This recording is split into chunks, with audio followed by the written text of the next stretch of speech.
All right, good afternoon, everybody. We're going to go ahead and get started with our Teacher Leadership Initiative application webinar this afternoon. I'm going to walk you through a little bit about the Teacher Leadership Initiative, show you some examples of the work that was done in our pilot year, and just kind of talk about what we've got planned for year two, and then answer any questions that pop up at the end. So we are really excited about this initiative. It's something that is really based in an idea that we want to solve problems in schools with teachers taking the lead on telling us what needs to be solved.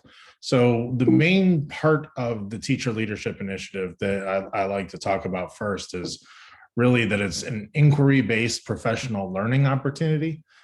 It's not something where we come in and tell you that you should try this. It's going to work. It's going to solve all of your problems. The whole basis of the initiative is that we talk to teachers about what problems they have in their class, and then we assist them in solving it throughout the course of the year through a process, through the inquiry process. So inquiry is really teacher-focused, classroom-focused, and it's a bottom-up approach to fixing problems in our classrooms, our schools, and in our district. It is not prescriptive. We don't come in and tell you what to do. We listen to you. We do provide a lot of expert content support, specifically around building trauma-informed classes, and also from restorative practices and some of the things that can help with as far as culture, adult culture, and student culture. And then the real heart of this is that we provide a lot of coaching and support. So it's a cohort-based experience. Everybody is in a group of 5 to 6 people. They'll have one group lead that works with that small group. So there's a lot of large group content delivery, but then the real meat of this is done with a small group that's really getting to know each other, able to help each other out and to push each other. And JPEF is standing back and providing the resources, the space to make those things happen and to really build that collaborative cohort experience. That's one thing that we're very excited about adding this year that wasn't there in the pilot year because of COVID, obviously. But this is something where you really get to dig in with some people that are working on similar things to solve similar problems and really supporting each other with a whole lot more resources and expertise getting your back than you might experience in your normal day-to-day operation at work. So as I mentioned, we did have our pilot year, and there was some tremendous successes that we had that we're really excited to celebrate and to learn from. It's a classic, well, what did they do? We want to keep replicating what they did. And one of the main people that really excelled in this environment was Miss Nadine Embry. So let me show you a little video that we put together about the work that she did as part of the Teacher Leadership Initiative.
So like in any great classroom, the real secret is a teacher working very hard to identify what their students need and to give them the resources that will help them excel. And what the Teacher Leadership Initiative is trying to do is take that basic formula and put it on steroids with the partnerships and sponsors and experts that JPEF is able to bring to the table to help teachers solve these problems. So we're really excited about this model. There's really no limitation on what teachers can bring, what problems they can solve. It really is just a matter of you focusing in on what is most important for your classroom and your kiddos.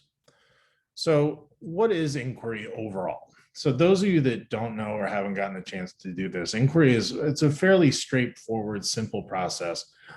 It's just done in a structured way with lots of feedback along the way, data collection, really thinking through, is this working? Am I solving the problem that I'm trying to solve? So inquiry is basically a teacher-centered spiral of professional learning and problem solving. You identify the problem, you do some research to figure out what others are doing to solve that problem, because there's probably someone out there struggling along the way. And this is one of those areas where JPEF can really help. We'll give you the resources necessary to get behind the research paywalls. We'll help pay for the license that you need to get to that kind of research.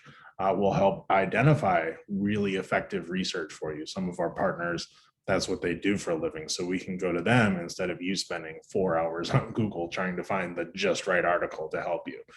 So that's where we can really bring our resources to bear to help you out. Then you design a plan to implement the solutions that you find when doing your research.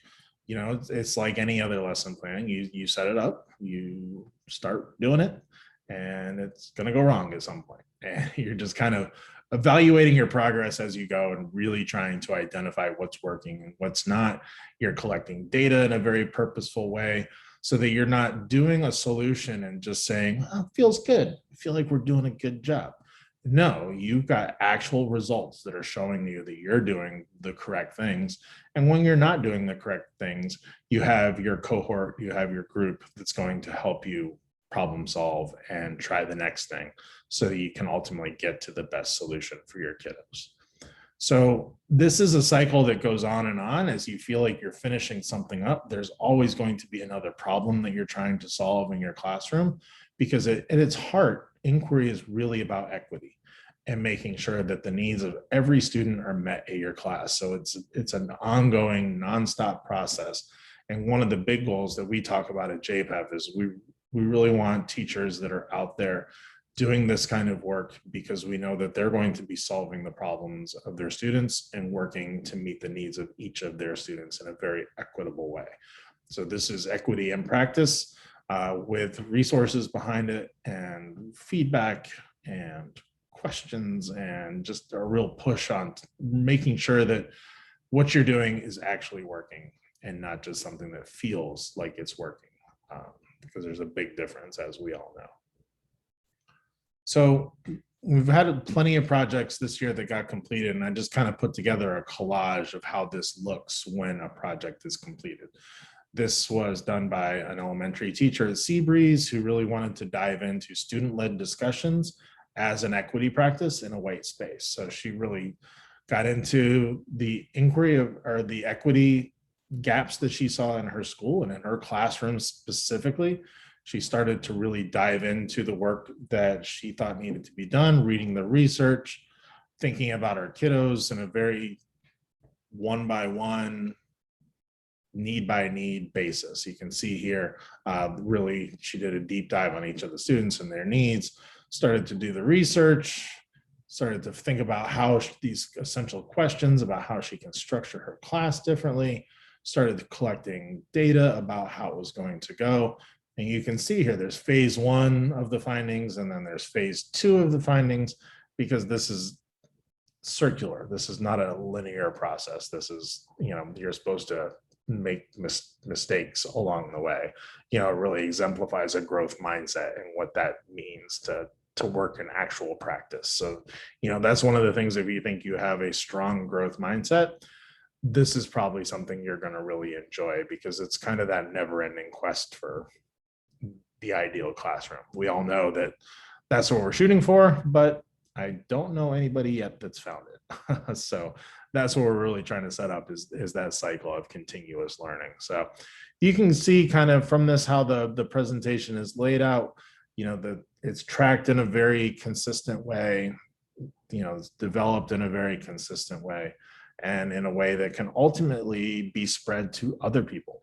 So what we're excited about is the teachers that are really diving into this work and solving these problems. They're becoming experts in this field. They're able to lead professional development in their schools. They're able to present at conferences like Teach and other national conferences. We don't want, we don't see a vision where Duval County is continuously dependent on bringing experts in. The idea here is that we're going to develop the experts in-house through this inquiry process, so that when you have needs out at New Berlin Elementary, we have a teacher over at Chet's Creek that's been working on this kind of stuff and can really help out. Because the more that we can kind of do that grow your own thing, the better the district's going to be overall. So we're really excited about the progress that's able to be made here. And we think that this model is something that a lot of teachers will get very excited about once they get into it. So some of the partners that we're able to work with, the person that really drives, the team that really drives the inquiry work for us is out at UNF, Dr. Diane Yendel-Hoppe and Dr. Jamie Burns. I mean, they literally wrote the book on inquiry.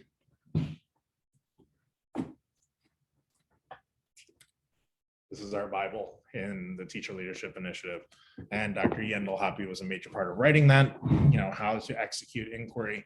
So, their expertise is invaluable. They work really closely with our group leads to make sure that our group leads are experts in inquiry as well and can support you in that small group setting. We also partner with Hope Street, a local nonprofit that's part of a nationwide network of organizations that focus on trauma-based practices in the classroom. Their national network is centered out of Texas Christian University, but we have a very close relationship with Callie Lackey and her team in Duval, and they really will kind of lay a foundation of trauma-informed practices for you to think about as you're designing your project. Another partner that we work with is out of Atlanta. They're called Restore More. They are really experts in restorative practices, and not just restorative practices on a very surface level, like we might be familiar with through our work in school, but this is really diving deep into why we do the things that we do, why the systems are built the way that they're built, and what we need to do to disrupt them. So though you might choose an academic-based project for the Teacher Leadership Initiative, we're really trying to make sure that this equity lens is first and foremost. We really feel that it's coming off the pandemic, that we need to take care of our kiddos before we start addressing learning gaps or COVID related gaps in their test scores or what have you. We really want to make sure that we're just taking care of the kids first. We're taking care of ourselves along the way, and that everything is being done in a sustainable way that is really going to lead to happy, healthy, and productive classrooms next year. So that's kind of the lens that we're bringing. And with that, we're not just bringing the lip service, we're bringing experts from across the country that are going to help you with this and doing it in a way that we think will be very rigorous and data-driven and ultimately very productive for your kids. All right, so just the basic structure of this is pretty simple. You're at the top of the pyramid. You are the focus of everything in our initiative. Our organization is here to support you. The first core of support underneath you is your group lead and your group. You'll be meeting once a month with your group to kind of review your progress, to talk about things, to just have a little camaraderie and a little commiseration sometimes about what you need to do to improve your work in your class. So that structure is really foundational to this, is that group support. But underneath that is the JPEF network. We have all these content experts that we're bringing to bear. We'll be bringing in, additional funding and resources that you can use to implement your project. We're also going to be listening very closely to your feedback. Once a month, we'll be putting on virtual content sessions based on the things that you want to learn as you're going through your project. So we have a network of really cool partners across the country that can help with a variety of topics. I can't tell you what they are yet because you haven't started your project yet. The whole idea behind this is that you tell us what your needs are, and then we bring in the right expert to help out with what you're trying to do. So again, it's not that model of we know best, just do what we tell you. It's more the opposite of that. Like, what do you need to do what you know you need to do? As a former teacher and principal myself, I know this often lacks in professional development.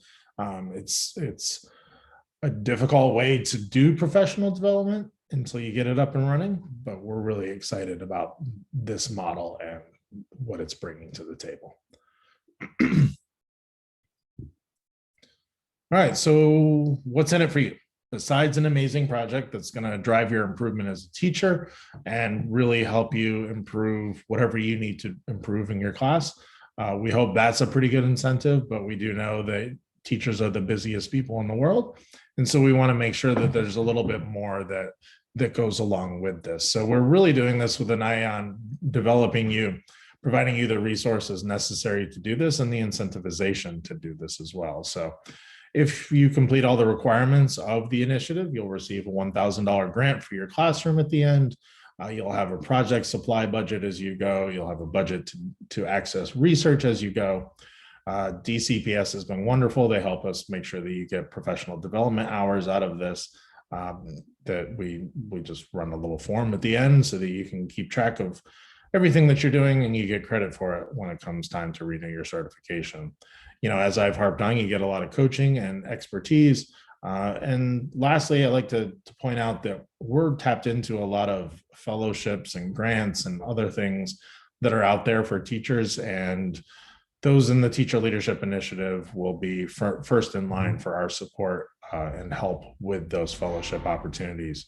So the Edelman Fellowship and the Wolfberg Fellowships, those are ones that you'll receive specific coaching on.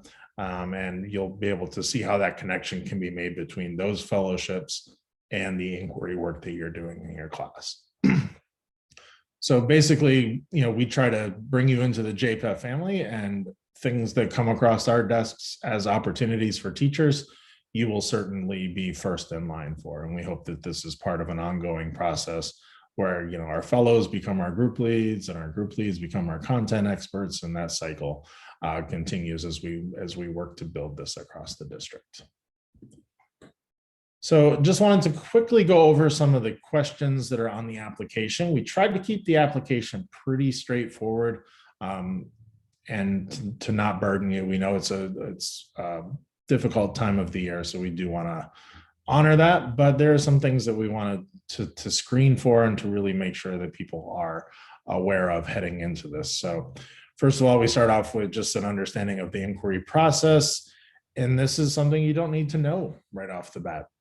Just do a little Google search. What is inquiry? Go back over this presentation and check it out, because it's really a straightforward process, but we want to see that your mind gets the potential, you know, problem solving in a very structured, methodical way that's based in data. That's something that's pretty important.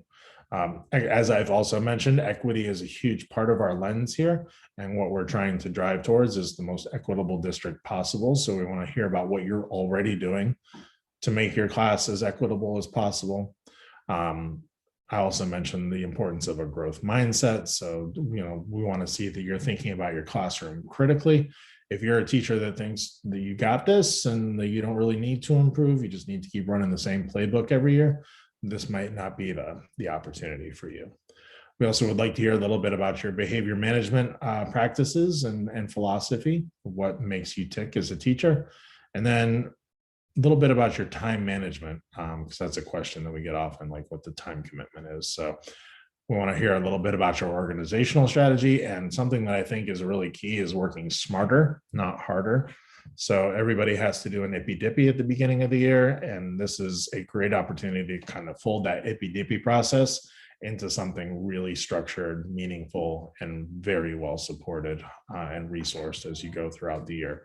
So we want to hear that I know everybody's a very hard worker, but being an efficient worker is something that's also important to be successful in this initiative. So that's about the end of my presentation there. So we do have a couple of questions in the chat that I'm going to address, and we'll see if there's any others before we call it a night. So the first question, and this popped up a couple of times, no surprise, is what is the time commitment here? What's the expectations for me as a teacher as I dive into this? So what we've done is structured this into a beginning, a middle, and an end cycle. So you will have 3 two-day summits, one in July, one in December, and then the last one in May, to really kind of identify what your inquiry project will be, check in on it in December, and then in May, it's really kind of a wrap up. It'll be more of a celebration and presentation than an actual summit. We're going to make it fun. Let's put it that way. And then along the way, you're going to have basically 2 hours of content each month. You'll have what we call a content session that you'll have to attend a certain number of, and then you'll have your coaching sessions with your groups. We've learned some lessons from the pandemic. These things can be virtual, they can be in person. It's really going to be, depending on the needs of your group. I'll just say we do have a pretty good budget for pizza and those kind of things. If you guys want to use our facilities to come together and meet as a team, have dinner together, and really just kind of sit around the table and talk about what's going on in your classrooms. That's going to be up to you guys to decide. We want to be flexible, but we do believe a lot in the cohort experience and just the importance of being face-to-face and really talking about these things without the dreaded Zoom lag. So that's just something to keep in mind. Then really a lot of the other work that you're going to be doing, the research and that kind of stuff, I would wager to bet that that's the kind of stuff that you're doing anyway as an excellent teacher. It comes to my earlier point about working smarter, not harder. So really thinking about how to do all of these things in the most efficient way possible. Sorry, my dog just decided to eat her very loud dinner when I'm presenting this. Boogie, come here. Sorry. I can't wait to get off Zoom. All right, so the other question I see here in the chat that I think is really relevant is, can I work with other teachers on this? And the answer is yes.